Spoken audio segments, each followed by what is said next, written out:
Hello and welcome to NTV sports round up. मैं हूं आपका होस्ट ख्वाजा मुस्तफ़ा।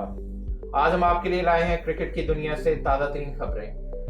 हम अपने प्रोग्राम स्पोर्ट्स राउंड अप में आज बात करेंगे पाकिस्तान और साउथ अफ्रीका की टेस्ट सीरीज और T20 सीरीज के बारे में, जो आज ही पाकिस्तान में ख़त्म हुई है। इसमें जो है हमारे साथ गेस्ट आज बने हैं गुरदयाल सिंह एंड उमर वली। इनका क्विक इंट्रो मैं करवाता जाऊँ आपसे। उमर सैस्काटून में काफ़ी देर से हैं और बड़ी गहरी निगाह रखते हैं स्पोर्ट्स की दुनिया में, और ख़ाली सिर्फ क्रिकेट पे नहीं। इनसे हम बाद में भी इन फ्यूचर जो दूसरे स्पोर्ट्स के प्रोग्राम हम करेंगे उसमें भी इनकी मुआवनत रहेगी हमारे साथ और एक्सपर्टीज को करेंगे। उमर अपना इंट्रोडक्शन थोड़ा सा खुद करा देंगे कि सैस्काटून सस्कैचुअन में कब से हैं और क्या। मैं तो वैसे जर्नलिज्म में जो है वो मेरा स्पोर्ट्स का ज़्यादा मेरा एक्सपीरियंस है, और मैं पाकिस्तान में इस पे अपने आर्टिकल्स लिखता रहा हूँ। लेकिन ज़्यादा एक्टिवली सैस्काटून में पिछले 3 साल से हूँ। वैसे सैस्काटून में मैं 4 साल से हूँ, लेकिन मैं 3 साल से एक्टिवली इसको फॉलो कर रहा हूँ। सैस्कैचुअन की इनफैक्ट कनाडा की बहुत सारी स्पोर्ट्स को फॉलो करता हूँ। ज़बरदस्त, excellent, and thanks for having you here, it's our pleasure. So हमारे नेक्स्ट गेस्ट हैं गुरदयाल सिंह। यहाँ पे लोकल क्लब टीम सुल्तान में खेलते भी हैं क्रिकेट, और अगेन वही बात कि बड़ी गहरी निगाह रखते हैं क्रिकेट के लिए। तो welcome Gurdayal. Thank you Mustafa भाई, थैंक यू सो मच। थोड़ा बताएं अपने बारे में, कितनी देर से सैस्काटून में, और how excited you are for the show. जी, मैं 2012 से हूँ सैस्काटून में। कनाडा में 2010 से हूँ, और मुझे पता नहीं था पहले कि क्रिकेट यहाँ पे एक्टिव है सैस्काटून में। तो मुझे 3 साल पहले ही पता लगा कि यहाँ पे लीग्स भी होती हैं। तो क्रिकेट तो मैं शुरू से खेलता आ रहा हूँ इंडिया से। सो अब जैसे ये मौका मिला है तो आई एम वेरी एक्साइटेड कि हमें डिस्कशन करने का मौका मिल रहा है, स्पेशली जो अभी क्रिकेट दोबारा आ रही है पाकिस्तान में, स्पेशली उसके ऊपर। Thank you for taking your time out and giving us that your precious time. Thank you. नाज़रीन को मैं बताता चलूं कि हमारा आज के प्रोग्राम का थोड़ा सा फॉर्मेट है। पहले हम बात करेंगे टेस्ट सीरीज के बारे में, जो 2 टेस्ट थे पाकिस्तान और साउथ अफ्रीका में। उसके बाद हम डायरेक्टली जाएंगे T20 पे, जो आज ही सीरीज खत्म हुई है 3 T20 से पाकिस्तान और साउथ अफ्रीका के। इसमें नाज़रीन को मैं ये थोड़ा सा ये बताऊं कि यहाँ पे 14 साल के बाद एक नॉन सब कॉन्टिनेंटल टीम एक पाकिस्तान के टूर पे वापस आई है। 2007 में actually last time South Africa की टीम आई थी। उन्होंने ये टूर किया है, and we are very grateful on behalf of NTV this platform. I would like to congratulate cricket South Africa board for having that security in them and giving the confidence to PCB and sending their team.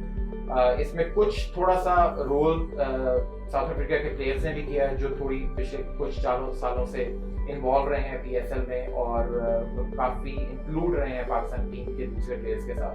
So that makes वो एक meltdown हुआ है वहाँ पे, और we really appreciate South Africa cricket board on that. जो revival की बात है, मैं थोड़ा सा आप दोनों के रिव्यूज उस पर लूँगा। एक ऐसा मुल्क जो बहुत पैशनेट है क्रिकेट के बारे में, जहाँ पे बहुत ज़्यादा सपोर्टर्स हैं, पिछले 14-15 साल से इंटरनेशनल क्रिकेट आई ही नहीं है होम ग्राउंड पर। जी, ऑब्वियसली क्रिकेट चलती रही, बाहर चलती रही, दुबई में होम ग्राउंड बना दिया, लेकिन जो लोगों ने मिस किया उसके बारे में थोड़ा सा आप दोनों का रिव्यू लूँगा। जी, उमर आपसे। बहुत एक्साइटेड है कि आज जो जर्नलिज्म हम करने के लिए बाहर जाते थे, या हमारी सारी जो क्रिकेट बाहर हो रही थी, कहने को होम सीरीज हमारी सारी यूएई में हो रही थी, लेकिन अब वो पाकिस्तान में हो रही है। इसकी सबसे इंपॉर्टेंट पॉजिटिव जो मैं सिर्फ सारे से कंक्लूड करता हूँ, सबसे इंपॉर्टेंट जो आपको अपने मुल्क में क्रिकेट होने से जो आपको नेक्स्ट जनरेशन के ऊपर जो इम्पैक्ट आता है ना, दैट इज़ वेरी इंपॉर्टेंट। कि आपको जब आप अपने प्लेयर को वहाँ खड़ा हुआ खेलते हुए देखते हैं, उस बच्चे के दिमाग में आता है कि मैं शोएब अख्तर बनूंगा, मैं वसीम अकरम बनूंगा, मैं इमरान खान बनूंगा, आइडलाइज करना शुरू करें। ये इसका बड़ा इम्पैक्ट आएगा। बाकी चीज़ें तो चलती रहती हैं, जर्नलिज्म में चलती रहती है, लेकिन ये जो इम्पैक्ट है ना नेक्स्ट जनरेशन का, वो बड़ा इंपॉर्टेंट है। आप अपने प्लेयर्स को अपने होम ग्राउंड पे देखते हैं। जी मुस्तफ़ा जी, जैसे हम सभी जानते हैं कि हिंदुस्तान और पाकिस्तान में क्रिकेट को एक रिलीजन की तरह देखा जाता है या और पाकिस्तान में कुछ कारण थे जिस वजह से क्रिकेट नहीं हो पा रही थी। हाँ, लेकिन 14 साल बाद एक अच्छी टीम आई है। उससे पहले बेशक श्रीलंका और बांग्लादेश ऑलरेडी आ चुकी हैं। इससे क्या होता है ना कि एक रेवेन्यू जनरेट होता है और कितनी एम्प्लॉयमेंट्स निकलती हैं, वहाँ के कितने वेंडर्स हैं, पब्लिक को देखने को मैच मिलता है लाइव। जैसे उमर भाई ने बात की है कि जो यंग जनरेशन है उनको अपने जो आइडियल है उनको सामने देखने को मिलता है, फिर वो और मोटिवेट होते हैं कि हाँ, अगर मैं अपने आइडियल को सामने देख रहा हूँ तो कहीं ना उसके दिल में ये अंदर बात उठती है कि यार मैंने भी इसी तरह बनना है। तो मेरे ख्याल से जो अब दोबारा से रिवाइव हुई है पाकिस्तान में क्रिकेट, ये पीसीबी की और पाकिस्तान क्रिकेट के लिए बहुत अच्छी बात है। Now hopefully it will continue and it's a door opening for other teams also. जी। I think it's a very secured environment in Pakistan now. Hopefully down the road England, Australia, West Indies और दूसरी बड़ी टीमें और जो बाहर की non सब कॉन्टिनेंट न्यूजीलैंड होगी। और मैं तो चाहता हूँ कि इंडिया भी आए और पाकिस्तान इंडिया जाए। आपस में चाहिए गेम। जी, that's a very good actually हम तो सजेस्ट ही कर सकते जी। अपने इस प्लेटफॉर्म के थ्रू पीसीबी से भी रिक्वेस्ट है, बीसीसीआई से भी है कि एक फ्रेंडशिप गेम्स होनी चाहिए आपस में। तो आईसीसी को चाहिए to get involve to revive that games between India and Pakistan also. Just a small message for both boards. इसमें अच्छा जी, आज जो बात हम करेंगे वो है टेस्ट मैच वाले। टेस्ट की सीरीज में पाकिस्तान का पलड़ा भारी रहा, सबने देखा 2-0 से सीरीज जीती। हम जो हमारा मकसद है वो अपने ऑडियंस को बताने का, थोड़ा सा आपका तजर्बा भी इसमें यूज़ करेंगे, कहाँ पे लैकिंग रही, कहाँ पे कौन से अप्स एंड डाउन्स दोनों टीमों में से देखे गए। तो उस पर जो है हम बात करेंगे। फर्स्ट टेस्ट से स्टार्ट करते हैं जो पाकिस्तान ने कन्विंसिंगली 7 विकेट से विन कर लिया। They were chasing only 89 in the second inning. उसमें भी अप्स एंड डाउन्स रही हैं वैसे, which I would like to hear from both of you actually. कि let's start with the team selection and the captaincy. Where you look both teams, were they pretty stable, or they need some changes in that और क्या? गुरदयाल आपसे start करेंगे कि पाकिस्तान और south Africa की टीमों की जो टीम सिलेक्शन थी, was that up to par और कैप्टनसी दोनों? जी, देखा जैसे हमने पाकिस्तान का न्यूजीलैंड में परफॉर्मेंस देखी है और जो एक नए चीफ सेलेक्टर भी आए हैं उन्होंने, या मोहम्मद वसीम, तो टीम काफ़ी चेंज की है। जैसे शान मसूद को बाहर बिठा दिया है, मुझे लगता है उसे बाहर बिठाना नहीं चाहिए था, उसे रखना चाहिए था। इमाद भट्ट को लेके आए हैं उसकी जगह पे, इमरान भट्ट सॉरी। और जो नुमान अली है, 30-32 साल हो गए उस बंदे को खेलते हुए और मेरे ख्याल से उसकी 34 साल की उम्र है या, और फर्स्ट क्लास में उसके 81 मैचेस में 293 विकेट्स हैं और 34 साल की उम्र में उसको डेब्यू मिल रहा है। ठीक है, देर आए दुरुस्त आए। और बाकी टीम सिलेक्शन तो दोनों तरफ से ठीक ही थी। रही कप्तानी की बात, दोनों कप्तान एक तरह से नए थे। बेशक जो अपना क्विंटन डिकॉक है वो बांग्लादेश सीरीज एक करके आए थे और बाबर आजम को मौका नहीं मिला था न्यूजीलैंड में ड्यू टू इंजरी की वजह से। वो उसका डेब्यू हो जाता। एग्जैक्टली। लेकिन देखा जाए तो दोनों नए कप्तान थे और बाबर आजम यंग है, टैलेंटेड है, उसको अभी सीखने का और ज़रूरत है। लेकिन जो क्विंटन डिकॉक है, जैसे बातें चलती रही मैचेस के दौरान भी कि उन्होंने विड्रॉ कर लिया कैप्टनसी से, वो इंटरेस्टेड भी नहीं है और मैचेस में दिखा भी नहीं उनकी कि वो मैच को लेके, टेस्ट स्पेशली टेस्ट क्रिकेट को लेके इतने interested as a captain. No body language बता देती है एक प्लेयर की।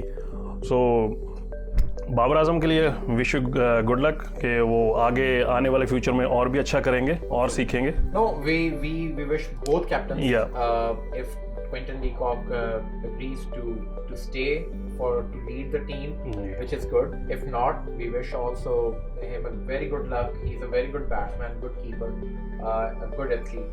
उमर, आपका क्या इस बारे में थोड़ा सा कैप्टनसी और कहीं लैकिंग की है टीम सिलेक्शन में? मैं समझता हूँ कि थोड़ा सा जब होम सीरीज़ होती है और इतनी पैशनेट होम सीरीज़ जो आपकी होम बैक है, उसमें थोड़ा सा अपने प्लेयर्स जो आपके थोड़ा सा अनकॉन्फिडेंट होते हैं या उनको थोड़ा सा कॉन्फिडेंस देने के और प्लेयर होते हैं या प्लेयर अपने इतने साल खेल के आता है उसमें एक कॉन्फिडेंस होता है. अब आई एग्रीज के शान मुश्किल should have been player of the Imran Butt आपने इमरान बट को डाला बट ही कुडंट परफॉर्म. मेरे हिसाब से ये वो पिचेस थी जो वहाँ पे वो खुद खेले हैं. कराची के पिचेस पे हमने एक जो हमारी डोमेस्टिक क्रिकेट है वो वहीं पे उसका फाइनल वहीं पे हुआ. सो हम वहाँ यूज्ड टू थे और हमें अच्छी फास्ट बॉलिंग ने ओपनर्स को बिल्कुल कोलैप्स कर दिया. उसके नीचे आते हैं मिडिल ऑर्डर में. फवाद आलम वाज फैबुलस, वो अपनी बारी से चल रहे हैं.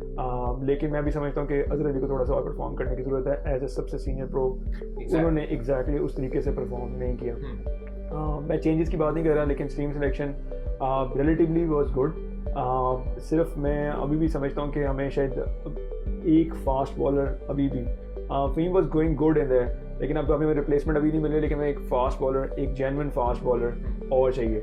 द गुड थिंग इज़ सारी सिलेक्शन में शाहीन शाह अफरीदी ने उस स्पीड पे बॉल करना शुरू की है जिस पे उसे करनी चाहिए. 145 in the second half, which is a good speed. We'll take a short break here. I would like to thank our sponsors for supporting this episode of NTV Sports Roundup. We'll come back after a short break. Stay tuned.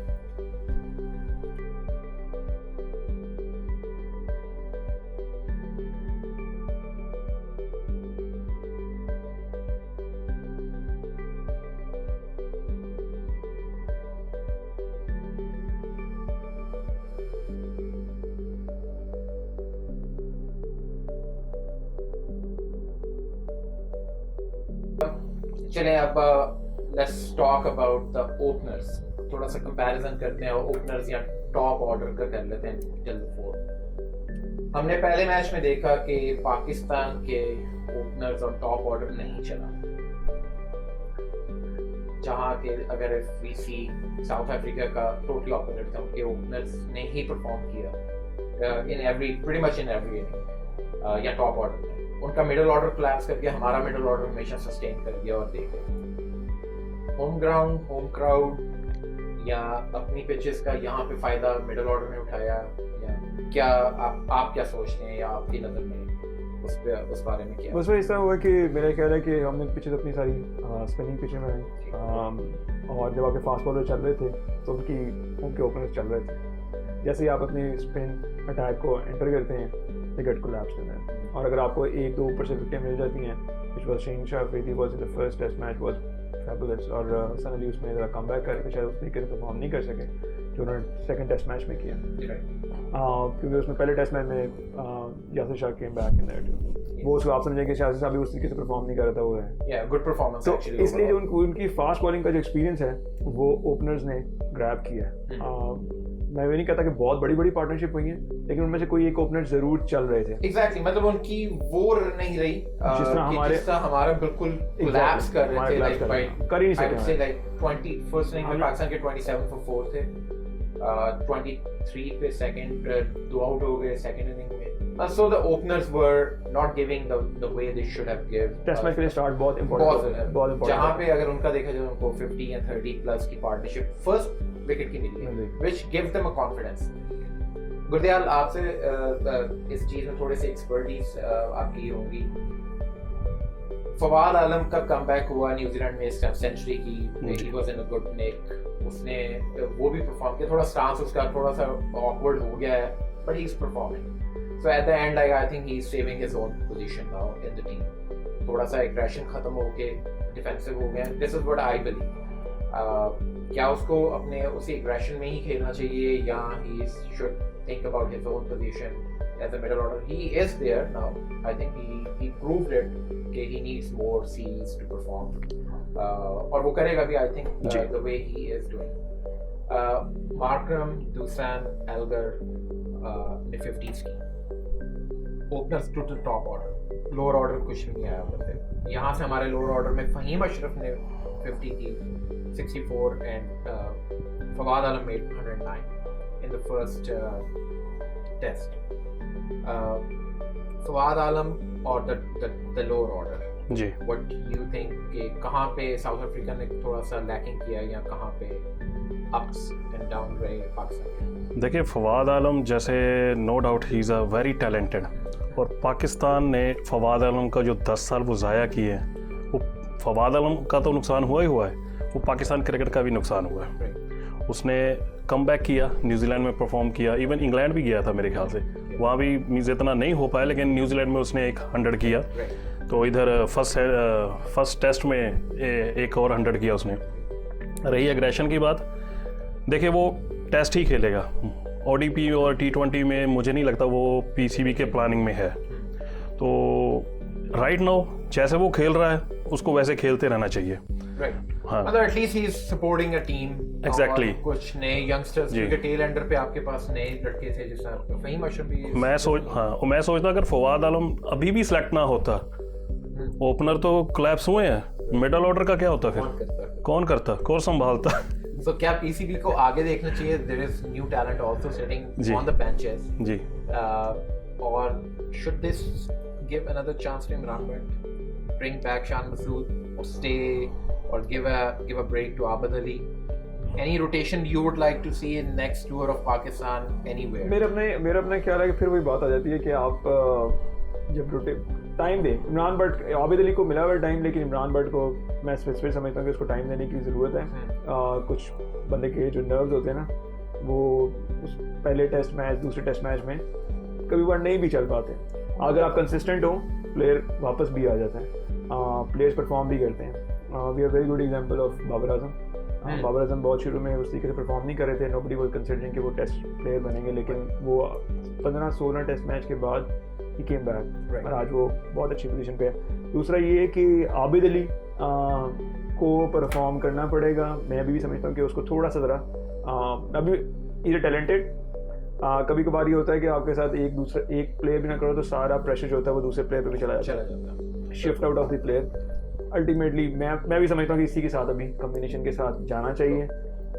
मुझे लगता है कि अजहर अली को step up करके as a opener आना चाहिए। I don't know कि why he is coming at 1 down.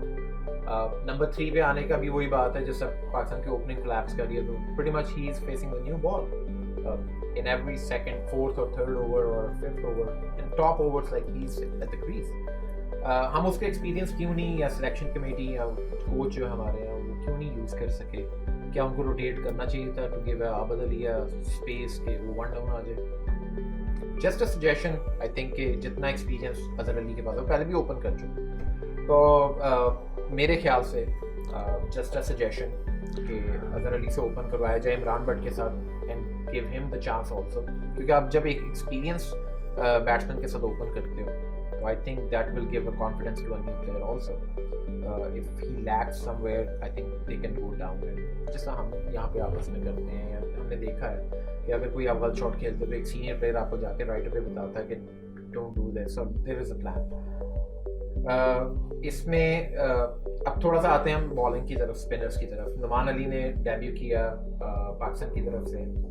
He took 5 wickets in the second inning, so overall 7 wickets for Yasir Shahin, 7 for Numan Ali. तो बेसिकली हमने यही देखा कि कराची का जो ट्रैक वो बेसिकली स्पिनर्स को हेल्प आउट कर गया, और केशव महाराज ने भी अच्छी बॉलिंग की जी। Rabada did pretty decent in the first inning. यहाँ बताते चले नाज़रीन को कि रबादा ने 200 विकेट्स कराची की सरजमीन पे पूरी की अपने 44वें टेस्ट नंबर 44 में, which is quite an achievement for a young bowler, and we wish him very good luck for the future targets and goals. Spinners की जब बात कर रहे हैं हम, क्या नुमान अली, जैसा अभी आपने कहा कि he is around 34 now, जी, कितने साल पाकिस्तान को वो अपनी एक पोटेंशियल टैलेंट दे सकेगा? 2 साल 3 साल? Should Pakistan think about like more in a bigger picture to bring like mid-20s के प्लेयर लेकर आए ताकि उनसे 10-12 साल एटलीस्ट ही? नुमान अली के बारे में पहले आपसे पूछेंगे, और स्पिनर्स के बारे में कि क्या स्पिनर्स की परफॉर्मेंसेस रही? नहीं, इन 2 टेस्ट जो सीरीज़ हुई है, 2 टेस्ट मैच के, इसमें जो स्पिनर्स हैं उन्होंने नो डाउट बहुत बढ़िया परफॉर्म किया है। रही बात, आपने कहा कि नुमान अली को क्या और मौका देना चाहिए या कितना और खेलेगा, देखिए ये डिपेंड करता है उसकी परफॉर्मेंस के ऊपर। और हिंदुस्तान और पाकिस्तान में जो हमारा मीडिया है, आज एक प्लेयर अच्छा परफॉर्म कर रहा है उसको हम यहाँ चढ़ा देंगे कल को वही प्लेयर का डाउनफॉल आ गया, बोलेंगे इसको चेंज करो, इसको चेंज करो। Quick change. देखिए अगर नुमान अली को आपने एक और खिलाना, अगर आपके वो फ्यूचर प्लान्स में है तो उसको और भी आपको टेस्ट सीरीज में मौका देना पड़ेगा आपको। और दूसरा क्वेश्चन क्या था आपका, सॉरी मैं भूल गया। नहीं, जिस तरह यासिर शाह का कमबैक जी, ही टुक विकेट्स, एक सीनियर बॉलर है जी, और साथ नुमान ने उससे भी सीखा और उसको सपोर्ट किया जी। क्या स्पिनर की ट्रैक हम देखते हैं मोस्टली पाकिस्तान में या सब कॉन्टिनेंट में स्पिनर्स ज्यादा, जिस तरह अनिल कुंबले, आरश फैन, पाकिस्तान में अब यासिर शाह देख रहे हैं, दानिश कनेरिया वो, श्रीलंका में मुरलीधरन हो गया, या शाकिबुल हसन हो गया बांग्लादेश में। क्या हमें फास्ट ट्रैक्स की तरफ थोड़ा सा मूव ऑन करना चाहिए so we can sustain, our teams can sustain in Australia, New Zealand, England, those pitches? बिल्कुल बिल्कुल, मेरा यही मानना है कि हमें फास्ट ट्रैक्स भी बनाने चाहिए, क्योंकि देखिए होम विकेट पे खेलने का फ़ायदा तो हर कोई उठाता है। और यासिर शाह भी देखा जाए फर्स्ट टेस्ट में उसकी मेरे ख्याल से सेकंड इनिंग में ही उसकी 4 विकेट्स आई हैं। पहले इनिंग में शायद उसकी एक भी विकेट नहीं थी, एक आधी होगी शायद। नहीं, उसने 3 और 4 फर्स्ट टेस्ट में, फर्स्ट इनिंग में। हाँ, 4 थी और सेकंड इनिंग में 3 थी। ओके, तो लेकिन यही यासिर अगर न्यूजीलैंड में खेलता है, साउथ अफ्रीका में खेलता है या इंग्लैंड में खेलता है, नो डाउट उसने इंग्लैंड में परफॉर्म किया है, लेकिन हमें भी फास्ट ट्रैक्स बनाने की ज़रूरत है ताकि हमारे जो बॉलर हैं उनको एक्सपीरियंस मिले।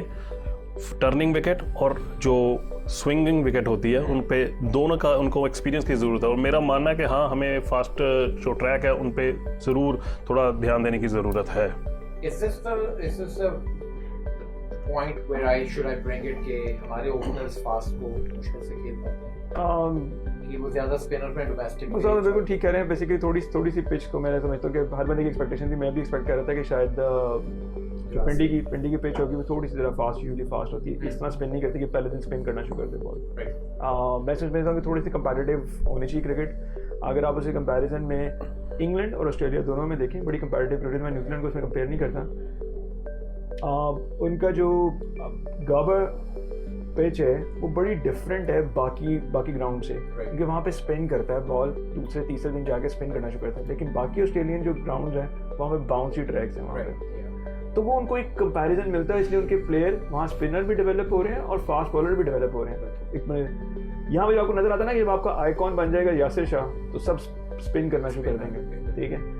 जब आपके एक दफ़ा आपके आइकॉन इमरान खान और वसीम अकरम थे तो सब फास्ट बॉलर ही बॉलर बनना चाह रहे थे। सो आप अगर दोनों का मौजना रखेंगे तो चीज़ें आपकी फिर उस तरफ चलेंगी। ये एक वो नेक्स्ट जनरेशन गेम है कि अगर आप हम इस तरह की चीज़ें डेवलप करेंगे तो प्लेयर्स उस तरफ जाएंगे और बैट्समैन को भी उसकी कंपैटिटिव क्रिकेट खेलने का मौका मिलेगा। एग्जैक्टली, और ये बहुत ज़रूरी है अगर आपने to sustain in the world and compete in the world class teams, आपको हर चीज़ का to be ready for that। मतलब ये नहीं है कि सिर्फ हमारे ट्रैक्स ही स्लो हैं, हम बनाते ही नहीं शायद, या अपना थोड़ा सा बेनिफिट ऑब्वियसली होम टीम थोड़ा सा रखती है, लेकिन आपके अपने फास्ट बॉलर्स हैं, you are just wasting their energy.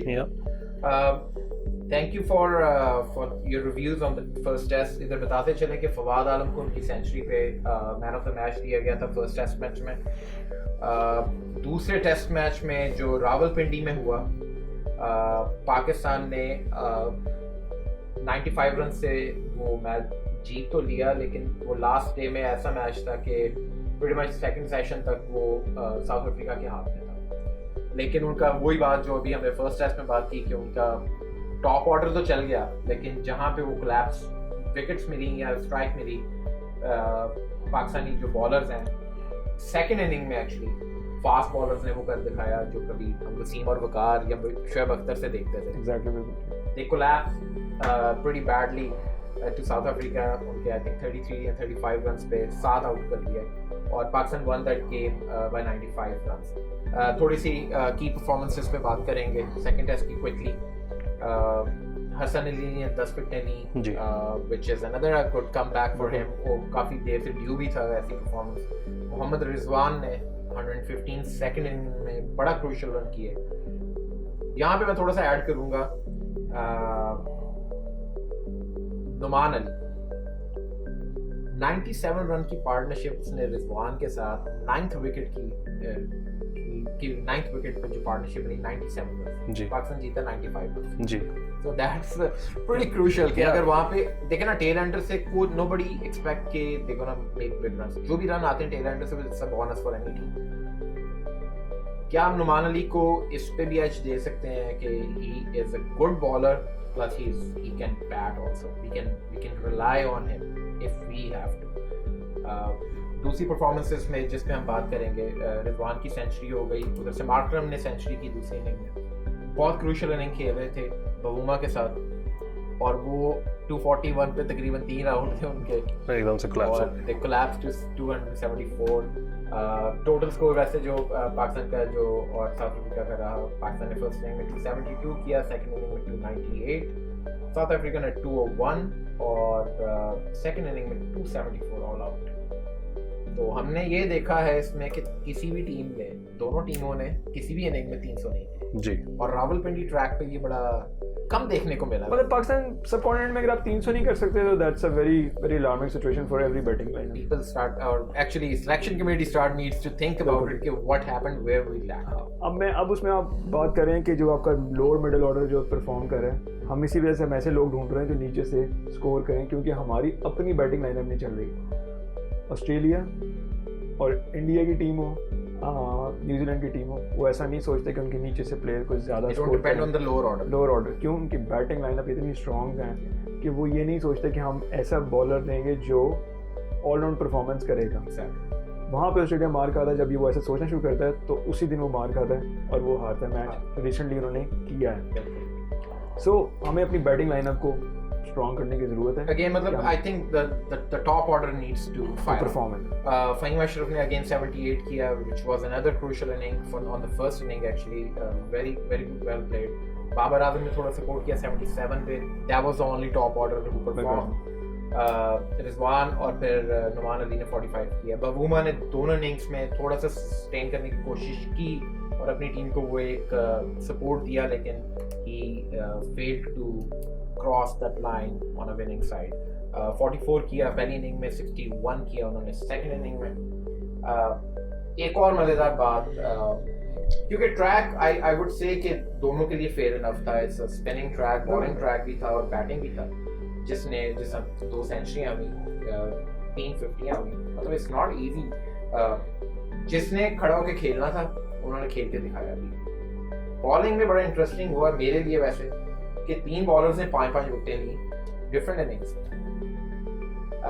Nokia जो फास्ट बॉलर है साउथ अफ्रीका के उन्होंने 5 विकेटें ली लिंडे ने 5 विकेटें ली हसन अली ने दोनों इनिंग में या Shaheen Afridi was almost there but he took 4 wickets in the second innings so 5 वैसे तो 4 बॉलर हो जाने थे हमने देखा कि फास्ट बॉलर्स ने तकरीबन 90% कंट्रीब्यूट किया 60-80-90% विकेट्स लिए पहला मैच अगर देखें तो अबाउट लाइक 80% स्पिनर्स तो it's a good comeback basically for both of them second inning की कोई सिलेक्शन में पाकिस्तान वाज अनचेंज्ड मल्डर आया था I think for one change only in south Africa क्या कहेंगे batting lineup could have been changed in नहीं मेरा नहीं मानना क्योंकि मोस्टली टीम क्या करती है विनिंग कॉम्बिनेशन के साथ ही जाती है और अगर हम पहले मैच के बिहाफ पे ओपनर या किसी को भी हम चेंज कर देंगे वो कोई तुक नहीं बनता क्योंकि एक मैच खिला के हम उसकी कैपेबिलिटी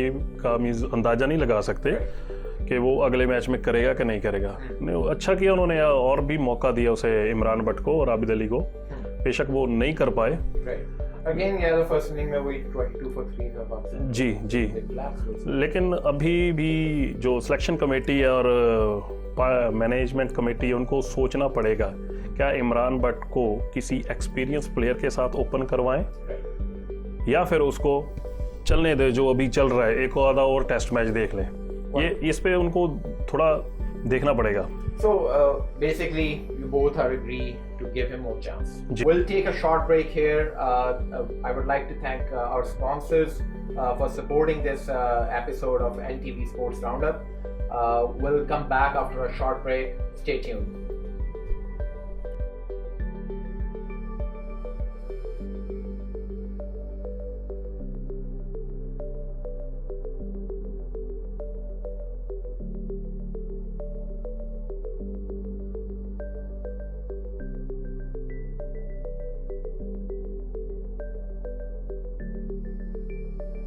मैं अभी भी उसको समझता हूँ को न्यूजीलैंड में तो नहीं चलता पिछले 3-4 सीरीज में अभी वो नहीं चला Right. लेकिन एक फेज आता भी है और प्लेयर का एक फेज होता है और ऐसे बड़े player हम अभी तक हमें बेसिकली हमें खुद ही नहीं पता कि हमारी सिलेक्शन कमेटी को नहीं पता कि हमारा एक्चुअल टेस्ट के जो ओपनर्स हैं वो कौन होंगे तो हम डिसाइड नहीं कर पाए अभी तक They need more capacity to find out. हमने मेरा ख्याल है पिछले 5 सालों में तो मेरा ख्याल है कि 18 से 19 लोग इस्तेमाल किए Yeah. तो हम बहुत सारे लोग अभी Inconsistent trend basically. और बिल्कुल ऐसा है। दूसरी बात आपने कहा था कि अजहर अली को एज ए ओपनर फिर से ट्राई करना चाहिए।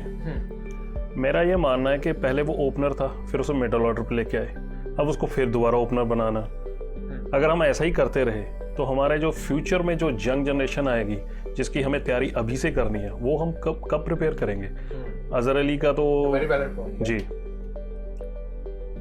लेकिन future belongs to the youngsters. ये अगर आप उनको अभी चांस नहीं देंगे या सीनियर्स के साथ transition period has to be, ये नहीं कि 5 सीनियर जा रहे हैं और 5 ही यंगस्टर आ रहे हैं।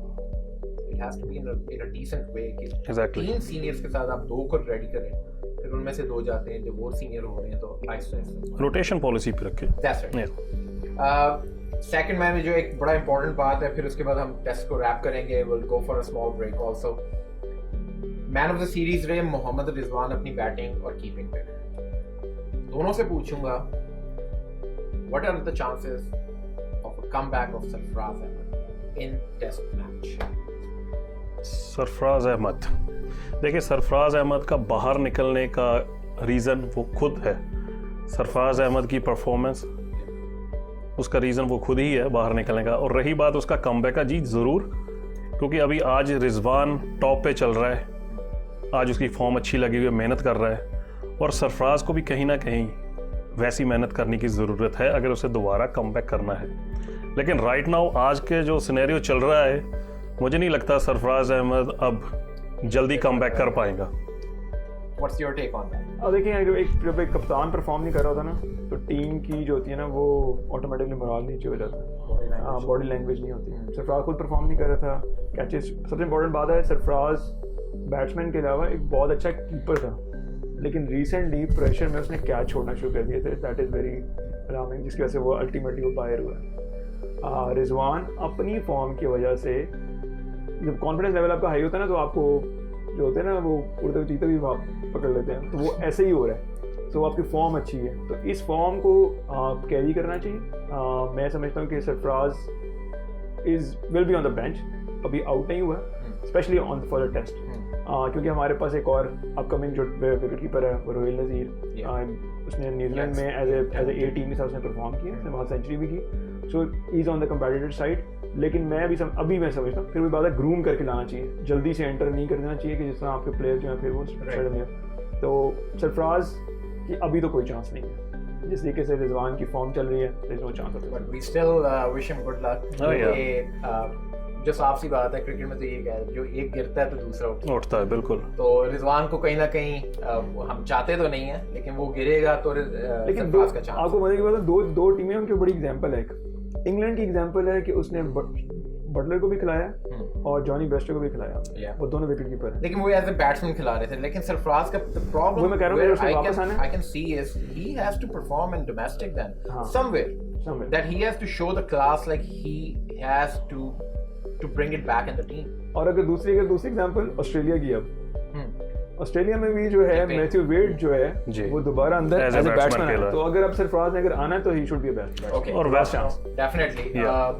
We'll take your suggestions and hopefully कि ये वीडियो किसी ना किसी तरह पीसीबी तक भी जाए और उनको suggestions पता चले, हम तो सिर्फ suggest कर सकते हैं। Hassan Ali was the man of the match for his outstanding bowling of 10 wickets for 114. Man of the series was Mohammad Rizwan. Pakistan won the test series 2-0. We'll take a short break here. I would like to thank our sponsors for supporting this episode of NTV Sports Roundup. We'll come back after a short break. Stay tuned.